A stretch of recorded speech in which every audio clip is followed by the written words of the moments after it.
Why, I'm your Huckleberry. Hi everyone, it's Mark here, Space Cowboy, and finally I am here recording my February 2026 pickups. So I apologise, I've been a bit delayed in recording this because unfortunately I had an unexpected cardiac event at the beginning of February that saw me spend the night in resus. So all a bit traumatic. Fortunately I was on my way to work. I didn't feel too well before I left for work, but I work at the hospital. So I was in the best place, had excellent care and attention, and I was discharged that evening, having experienced what they call atrial fibrillation. So my heart was racing, the resting pulse was approaching 200, which, and I know full well that is too much. So I'm all okay now. I've just been left with some residual breathlessness, particularly when I talk. So yes, I'll have to take my time because not only do I get a puff when I talk now, for which there's still some ongoing investigations for what's causing that, I've also, unsurprisingly, picked up quite an amount of stuff. So there's a lot here to get through. So there will be a few breaks. I do, like you may have seen in previous videos, to change things up, have a little interlude, change the background music. So there'll be a bit of that. One thing that does worry me is I'm new to editing, and I've recently learned how to record videos within videos. I can't hope to do that for every single pickup I've got here. So we'll just have to see what I can come up with. So we've got a combination here of DVDs, Blu-rays, modern games, retro games, an arcade stick, a couple of books, some music. There's a lot here, and I've already picked up more for March. And this coming weekend I shall be attending the London gaming market, and I'm already eyeing up stuff I want to buy there. So there's a lot to get through. Before I do, however, I'm going to raise a toast to good old ZX Tetley. Howdy buddy. Now, before you worry, I'm not drinking alcohol. I've had to knock alcohol on the head for a bit. This is 0.5%, so alcohol free, Venture 0.5. So I must admit, alcohol free beer is growing on me. I never drank a huge amount. I just like to, one beer a night, a couple every now and then. But to be able to just drink alcohol free is fine. And IPAs have come a long way, I must admit. So yeah, that's me. So I should say also, of course, you'll notice that the backdrop is different, and that's because I've had a change around, which is a bit of a struggle given my compromised health at the moment. But I was keen to have a retro gaming corner. I don't spend enough time sitting in this leather recliner. I've got a Bang & Olufsen Avant there on loan from my good friend Scott, and I wanted to be able to kick back and play some retro games.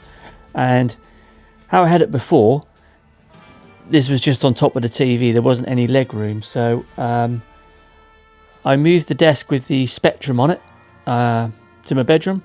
So that's up there along with my PC. So 8-bit micros, computers, they're all upstairs. And here I am in what is a retro gaming corner. What I also like is that I've been able to rearrange everything and create lots of shelf space. I've got lots of gap, empty shelves at the top of these bookcases. So yes, lots of room to expand. So there we are. Right, let's dive in. I'm going to start with DVDs, and as you'll be aware, I'm collecting all of the Doctor Who. I've got quite a number here. So I'm going to start with The Evil of the Daleks. This is a Patrick Troughton episode, and as you can see, it's one of the animated editions. As I've explained before, a lot of the original series were wiped from the BBC archives, sadly. So every now and then they produce an animated version of it, because they still have the original audio, as I understand. So Fury from the Deep, another Patrick Troughton, and again the abominable snowmen. As you can see, these are all sealed. I am still, I'm watching them. I think I'm up to the Web Planet with William Hartnell. So it won't be too long before I'll be viewing these. Underwater Menace. Now I wasn't going to get this one because 4 of the 6 episodes, I think it's 4 of the 6 episodes, you can get in its original format, but for some reason there's an animated version of it. So being a completionist, I guess, I thought I'd pick that up as well. Now we've got The Creature from the Pit. So a bit of Tom Baker. I've got quite a number of his to get. Peter Davison. So my favourite Doctor. Now I know everyone raves about Tom Baker, but I remember Tom Baker, but I have clearer memories of Peter Davison. So he would have been my pick to start with, but as I'm watching them now, it's got to be William Hartnell, yeah? Bit of Sylvester McCoy, Remembrance of the Daleks. And then the last one I've got here, Ghostlight. Another Sylvester McCoy episode. So quite a few there. I refer to my paper or my list. This is interesting. Trust me. There are 150 DVDs all in, including these animated remasters. 150. On a bookcase such as this, and this is where I originally had them, you get 50 on a shelf. So 150 free shelves, and then the top shelf would be for other sci-fi series. And I'm looking because I've moved them, so I'm now looking up there.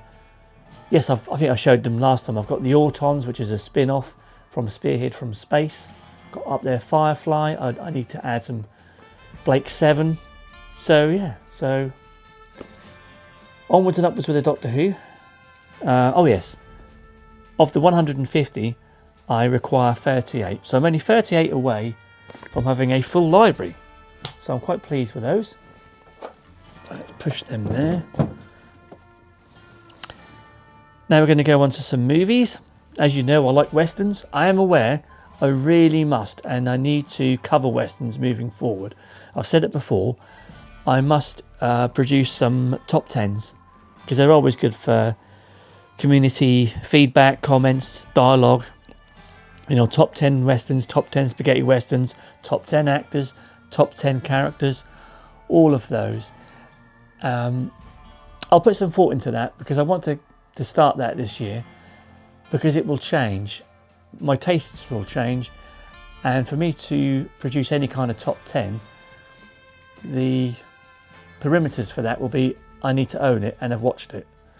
And I can tell you I've only got about, I say only, I've got about 100 westerns, which is quite a number, but it's 1/15 of the total number available on Blu-ray. So yes, there'll be glaring omissions from the collection. Is Circus World a glaring omission? Well, if it was, not anymore. This is of course John Wayne. I know John Wayne's not everyone's cup of tea. I don't mind him. Obviously he starred in many westerns. I need to compile a list. The trouble is some are released singularly like this, some are within a collection. Ideally there'd be nice one whole box set with every John Wayne western in it on Blu-ray. I believe that only exists in a DVD format. I think it might be from Diego Stini, who I recall they produced the a Clint Eastwood collection. The sort of thing you used to get through your door, or deliver. You could get it delivered to you through your door every fortnight. And then they'd go in would they go in a ring binder? I don't know. I used to collect all manner of strange things when I was younger. Anyway, Circus World. Next up is John Wayne again in The Searchers. Not seen this. Yeah, I've not seen that yet. I've seen a few Wayne westerns, but not those two. No. Okay. I wasn't expecting this one to come up next. Now, bear with me. I have it on good authority that I think the word is pronounced polizio. Basically Italian crime movies, which are a bit like spaghetti westerns, kind of. Anyway, I like to collect those, and I'm also a sucker for collecting things that appear to be in sets. So there's a theme now. So I've started collecting cult classics. So I've got Blazing Magnum. I have seen this. Yeah. Well, I love Clint Eastwood. I love Dirty Harry. I love gangster movies, crime movies. So yes, it's got John Saxon in it, which Enter the Dragon. I think he's in Enter the Dragon. That's what I remembered him from. Yeah, so Blazing Magnum. Another cult classic, apparently, a film I've never seen, I've never heard of it. That is Chuck Connors. I don't know who Chuck Connors is. Kill Them All and Come Back Alone. So this is obviously a Western. So I've got a couple of those there. I've already got, I can see on the shelf, I've already got High Crime, which is another Polizio with Franco Nero starring in it. Orca the Killer Whale, Richard Harris. Oh yeah, they're the only two I've got, because the other ones, that's next month's pickups. Now, the next little bundle I picked up from CEX. Someone had evidently traded in a load of HMV's premium collection. So as you may know, I do like my monster movies. So I picked this up, the original King Kong. And I think at this point, I could be called many things, but I think Magpie might be one of them, because anything that is shiny, silver, gold. I mean, I've got the silver Super Deluxe. I've got the gold on the Sega Saturn. Yes, there's a couple more collections I'm looking at which are also silver, interestingly. But here we are, yes, King Kong. So comes with all manner of extras. I mean, this is the whoever had this obviously looked after it. So you get the Blu-ray alongside the DVD version, all in its slipcase. Yeah, King Kong. I have watched it, of course I have, but I've not seen it for so many years. But yes, again, I like the idea of collecting a lot of these premium collections. The trouble is, unlike the Sony classics that I'm collecting, when I see them, of which I believe there are about 22, I think that was what I came up with when I looked into it from the last video. These, I'm sure, are in 150s, these are. And I don't think they're being produced anymore, so I think it'd be folly to try and track all of these down. But there we are. So we've got King Kong. Next up, The Ballad of Cable Hogue, which of course I can see is a Western. I can't tell you anything about this Western. I know nothing about it. And what? Yes, I can see this is still sealed. Postcards, and there appears to be a poster. Now, I do need to get some artwork and put it up. I'm not sure I'm going to be. I'm sure I'm going to be putting this one up. Now, a quad poster. That's an original UK movie poster of Clint Eastwood. Is one thing, but I'm not sure that Cable Hogue is going to make the wall. Anyway, another one in the premium collection, along with Paul Newman in The Judge Roy Bean. Again, a film I'm unfamiliar with, never heard of it, just saw it in CEX, had to pick it up. And it occurs to me that Paul Newman was in quite a number of Westerns. And again, similar. Postcards. And another little poster. I'm sure you're excited for this. Yeah, that's okay. I could in theory put these in frame and have a selection of them, but no. I think when it comes to putting up a poster, I want something that's substantial in size. Just checking that is the Blu-ray in there. We have another one. We have Ride the High Country with Randolph Scott, who I know is in a number of westerns, and there are a couple of Randolph Scott collections. Is this Sam Peckinpah? Yes, it is. Well, Mr. Pedro, VHS bootleggers, will be happy at this. Unfortunately, there's no extras in there. Just a disc. But that's one I shall watch soon. I'm pleased to say, I said I had, what, about 100 westerns? I think there's only about 4 of them I haven't watched yet. So what I like, unlike all these games, I buy all these games, I put them on the shelf, and then they sit there until I get around to them. I'm pretty much up to date with westerns, which is how I like it. So it means that I can watch them as they come in, and then I haven't got a backlog then. That said, one thing I have noticed is I've spent so long, there's been such a delay in recording this video, the times I've gone out and almost bought duplicates, forgetting what I've got. So, good thing is I've got some westerns to watch there. And then, this is certainly not a western. I had to pick this up. I'm late to the party with this. I haven't seen it yet because it's still sealed. And that is The Rubber Keyed Wonder. A highly acclaimed documentary concerning Sir Clive Sinclair and the creation of the Spectrum. So if we're talking about Spectrum, I need to show some Spectrum. This game, I had so much nostalgia with this game. I used to go around a mate of mine's on a Sunday afternoon. I don't know why, I remember. Yeah, I'd have my roast dinner with my parents, then I'd cycle around my mates and we'd spend Sunday afternoon playing Fruit Machine Simulator. Yes, I would spend 2 or 3 hours playing a virtual fruit machine, trying to win virtual money. I loved it. Maybe because I had the I grew up on the coast. I've always lived in seaside towns, so as a youngster I was used to go into the amusement arcades with my grandparents and my parents and have a bag of 2 pences, which back then felt like a lot of money, and just put the 2 pences in the what are they called?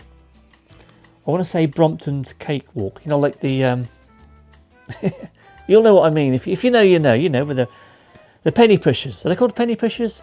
U-Star. You can set me right. Yeah, you put the coin in, watch it fall down. I still love all that sort of thing. Yes. So I've always liked fruit machines, and yeah, probably better that I spend money on this than on an actual fruit machine.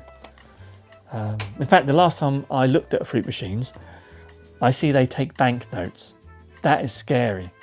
Yeah, I'll just have my bag of 2 pences, thank you. Next up. So I'm not having a fit. That's my impression, or attempt at an impression, of Checkered Flag, when you inevitably go around the corner and you're on the old red and white.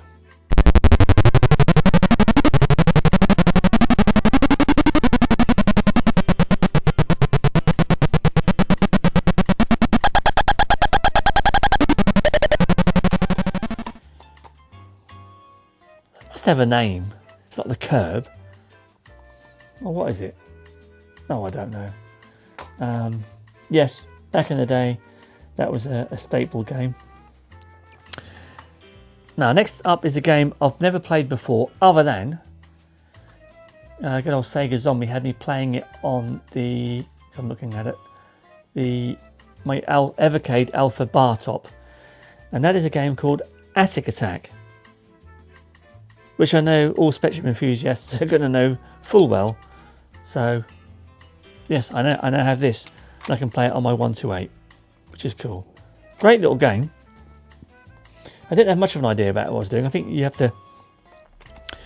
Oh, one of those classic games, actually, where you go from room to room, like screen to screen, trying to find keys to unlock doors to progress. And I think you can only carry 3 keys at a time. And obviously there's enemies. So yeah, cool little game that. And then last but not least on the Spectrum, once I saw this, how could I not pick that up? Yes, there are shmups, it would seem, on the Spectrum X-Out, which I need to pick up again. I had it on the Switch, and in the process, that is the foolishness of migrating my Switch shmups to their PlayStation equivalents, I need this on the PlayStation 5, which I can get through in games, but it's yeah, I just haven't done that as yet. So there we are, a little bit of Spectrum. Sticking with retro, one of the reasons I changed the room about is because I wanted to literally kick back, put my feet up and play some Gran Turismo. But the dilemma I had then, or that particular day's dilemma, because at least there's at least one dilemma a day with me, I couldn't decide what version of Gran Turismo I wanted to play. I have fond memories of Gran Turismo 3 A-Spec on the PlayStation 2. So I picked this up, but then I saw, what's that chap's name? He's been playing Gran Turismo, just chilling playing Gran Turismo on his Sony PVM. Is it Retro Goblin? I think that's his name, bless him. Anyway, as soon as I saw that, I thought, yes, that's exactly the sort of game I want to kick back with a beer, non-alcoholic, and play a bit of Gran. You know, can't drink and drive, play a bit of Gran Turismo.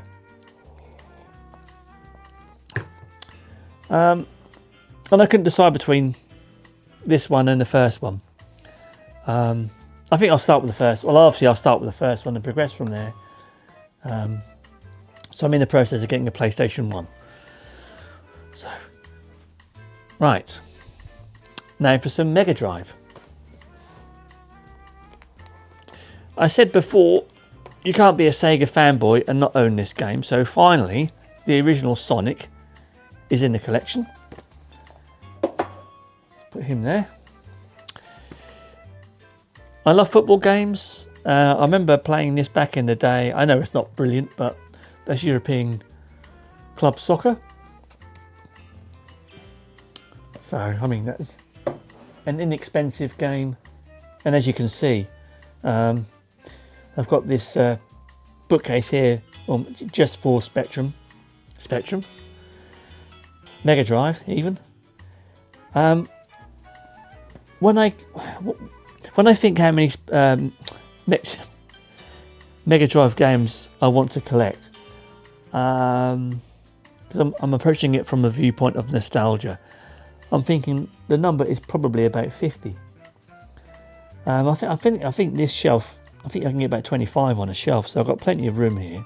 And as you can see, I've already started dipping my toes into the Japanese market. So my thinking now, like I said before, is to pick up games PAL for nostalgia, but when it comes to shmups, it's got to be Japanese. And I know, of course, if you can see Strider at the end there, it's not a shmup, but you know, who doesn't like Japanese artwork? Vastly superior to the PAL cover, that's for sure. Another game I had back in the day, old EA Hockey. There were various versions of this, so but I think I had them all in the end. Yes, this is the one where you could smash the glass. So yeah, pleased to have that there. I'll tell you what, there's some heft in that. I mean, that's one of those manuals where it's like yellow pages, isn't it? I mean, yeah. So, another Mega Drive game for nostalgia. Now, this is a game I've not played on a Mega Drive before. I've only ever played it on the SNES. Street Fighter 2 Special Championship Edition. And I know this causes some debate about which version is better. From all that I've heard, I believe the better version is reportedly the Mega Drive. So, as a Sega fanboy, that gets my vote. But I haven't played it yet, so I'm not really qualified to pass judgment. What I am qualified to pass judgment on is what a great game this is. Aladdin, also on the Mega Drive. I remember purchasing this. Well, not this particular copy. I mean, I should do because I only bought this a month ago. But I remember when it came out back in the day. Cycling with my mate Jerry, we went off to Comet. They don't exist anymore, do they? I remember going into Comet, which that was not the place to buy games. Comet was not the place you went to buy Mega Drive games, that's for sure, because you'd be paying, you know, they'd be more expensive. I think Comet is the sort of place you go to get a washing machine. Well, that didn't interest me at 16 years old, or however old I was at the time. But because it's on a retail park, it's one of those places that's open in the evening. Anyway, I cycle there, I see Aladdin, I pull the trigger. It was £50. I remember paying £50. I said to Jerry, that's a lot of money. Bear in mind, I think the only money I had back then was sort of paper round money. £8.60 a week. So it took me a little while to save up, and £50. And I didn't know anything. I didn't know if this game was any good. And then we cycled back to his, fired it up, and I was like, wow, that's £50 well spent. Thankfully, this did not cost me £50. I think this is normally about 15 or 20. So a lot more reasonable. See, speaking of my friend Jerry, hopefully he's watching. PGA Tour Golf. We used to play this quite a bit, and I remember that he ordered this through his mother's catalogue. See, I just said about you don't buy Mega Drive, or you don't buy stuff from Comet, Mega Drive games. He bought it through his mum's catalogue. You know, one of these things where my grandmother used to run a catalogue, and you pay like £1.23 a week, but the markup on the games was mad. I can't remember. Anyway, he didn't have the money to hand, so he got his mother to order him PGA Tour Golf at some ridiculous cost. It's like £62 or something stupid, but it never turned up. It took him. I had mine, and I think he waited 3-4 months and he still hadn't got it. It's mad. Yeah, mad. Yes, and this isn't a £63 game now. I think it's about a fiver. But yes, the thing I remember about this is, the little trick with this is whatever the wind speed is, you tap the cursor in the opposite direction, half that number. So if you've got 10 miles an hour wind one way, you then 5 taps in the opposite direction, and unless you don't hook the shot or slice it, you should be good to go. Sawgrass, I think that's the first course on that. Now, I mentioned Japanese. Well, I have my final Mega Drive game is a Japanese game, and that is Gain Ground. I only recently played this round Scott's. Yes, I was intrigued by it because I knew a few people were talking about it. I shouldn't say slow, quite a methodical game. You don't just steam in there and start hacking and slashing. Quite tactical. So I'll put some footage down below. You basically got to select the right character for whatever combat situation you're in. So they're all different shot types basically, and you can unlock more. If you take a hit, then you lose one, but you can then rescue. I think you can rescue the latest person that you've lost. So you can eventually, you end up, they're like lives. You end up being eliminating everyone. But yeah, cool little game, and yeah, I do like the old Japanese artwork. And I know it's not a shmup, but in this case, that was a fraction of the price of the PAL version. So I'm saying PAL for nostalgia and Japanese for shooters. The other thing I picked up, I didn't bother heaving it all out, is I've now got a modded Mega Drive.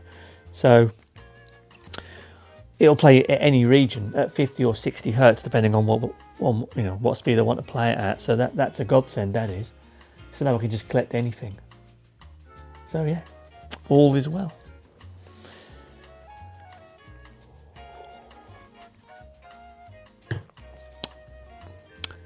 Right, before I go into more games, I did pick up this recently. A little, is it a quick fire? Quick shot? What's it called? Oh, I can't remember now. Anyway, for the old Spectrum. I do need to upgrade at some point and get a cruiser. I seem to remember having a cruiser back in the day. So yeah, pick that up. Because the Spectrum does need to get some love, particularly now I've got some games on there, particularly a shmup. I don't know, it's not exactly an arcade stick. See, that'd have been fine back in the day, but that's not where I'm at these days. This is where I'm at these days. Look at this.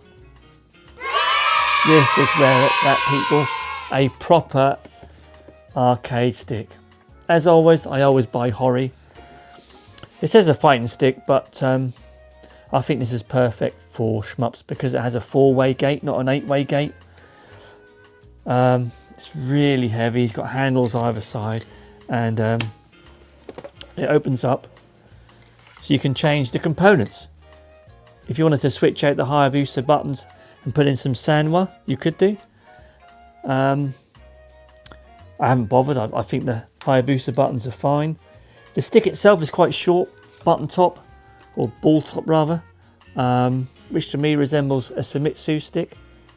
So if I was designing my own arcade stick, I would want a short ball top stick like that, a Famitsu, with a 4-way gate for shmups. So this arcade stick is perfect. So this is for my PlayStation 5, for which I predominantly play my PS4 shmups on.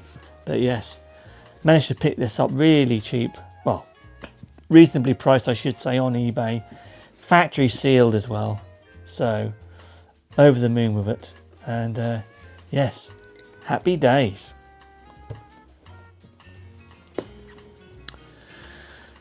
Right, nearly there, kind of. Some more games now. So pick a couple of Evercade carts, the arcade edition, Taito Arcade 2 and Irem Arcade 1. Taito because in particular, what did I want to play on this? Rastan.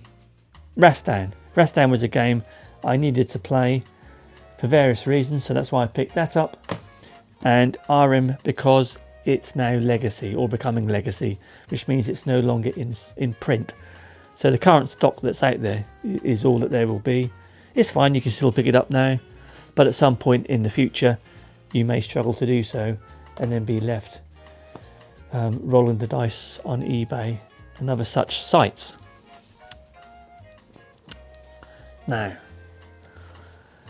before we get into modern gaming, I do have some music. So a good friend of mine, Nick, he comes around here once a month and we tabletop game.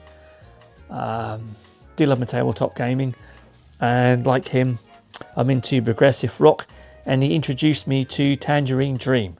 I know it's not everyone's cup of tea, but as background music when you're playing space related tabletop games such as Nemesis or Starfarers of Catan, Undaunted, 2200, Alien Frontiers. These are all the space games. Star Realms. These are just the space games I've got I can think of. Anyway, little Tangerine Dream. I think there's three LPs in there. So yes, I like to put it on in the background. Then in the charity shop, I randomly picked up a couple of books. I saw this. A biography by Dave Grohl, £1.20 I think, so yep, I'll give that a read at some point. And then randomly, The Gangs of New York, I guess because I like gangster stuff, so by Herbert Asbury. Yep, so right now A mouthful of the amber nectar, while I'm drinking unleaded.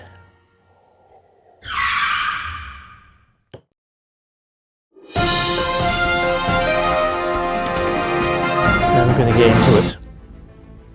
And this is what I'm about predominantly. We are talking bullet hells. So first up, I'm pleased to receive this. I pre-ordered it. I had email notifications, so I knew it was becoming available, a reprint.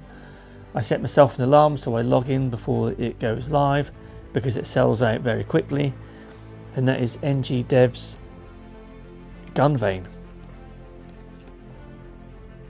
the collector's edition, to go alongside Razion EX. And they're also bringing out Fast Tracker, which I've also pre-ordered, again in this format. So that's why there is a gap there. Oh, Dean, as an aside, I've bought so many of these little acrylic stands, and I spend most of my time continually adjusting them to try and get them right. Oh, perhaps that doesn't want to fit on there. Oh, there we go, that'll do. Kind of, yeah, that works. Trying to get all the CDs at the same angle. I wish they were just like permanently fixed, but anyway, a minor gripe. So now we come to PS4. So I'm going to start with a quick one here. The Order, a game I've owned before and played partway through it, and I thought, well, yeah, I need to pick that up and just finish the thing, so I've got that. Now this is the start, and then we've got shmups. So Psycho Collection Volume 1 and 2. I did have these on the Switch, and I saw a video recently. Bearing in mind I was already foolishly, well, I say it's not, well, it's daft more than foolish, to sell my Switch versions in and pick things up on the PS4. In my eyes, I want to get better performance. I did see a video. Someone said that these are the best versions of the Psycho shooting libraries, and they perform better than their Switch counterparts. I don't know if that's true. I want to believe that narrative because foolishly I've made the Switch. No pun intended, but there we are. Let's move that along. We're going to get some serious shmups going here. Akai Katana, a game that needs no introduction. It's a horizontal cave bullet hell, but one that's easier to play. Very easy on the eye. I know not everyone wants to play a bullet hell, but I think Akai Katana is one of those games that any shoot 'em up fan would generally appreciate and not sweat it.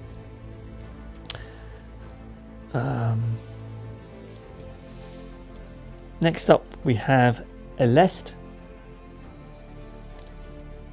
Now this is part of the M2 shot triggers, and this is what I particularly wanted to pick up, all of the M2 shot trigger games on the PlayStation 4. That's the reason why I figured I need to concentrate on the PS4 and not the Switch, because I want all the M2 stuff, and they're not all on the Switch. So I think with shmups on the PS4, optimizing them and playing them on the PS5 using this stick, that's what it's about for me in terms of modern gaming. So that's why I'm pleased to now be picking these all up, in addition to, well, I haven't picked any up this month, Japanese Saturn. Japanese Saturn I will be picking up because this weekend, as I've mentioned, I'm going to the London gaming market, and that is particularly what I'm looking out for. Next up, Esperade. Another cave bullet hell from M2. There, I'll leave that one till, leave the best till last. Sami.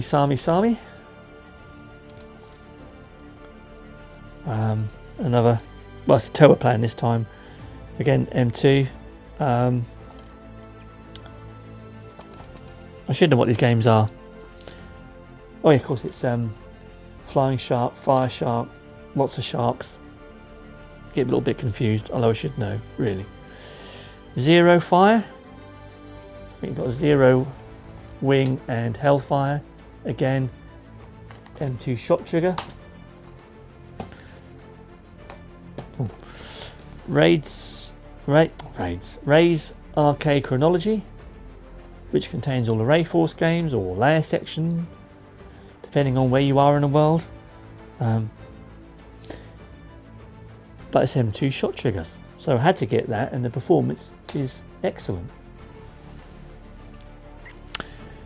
Tiger Heli, another Tower Plan garage collection from M2. Then one of my favourite shmups, Dodonpachi DOJ. I think it's a Daifukatsu. No, this isn't Resurrection, this is Blissful Death. Again, M2 Cave Bullet Hell.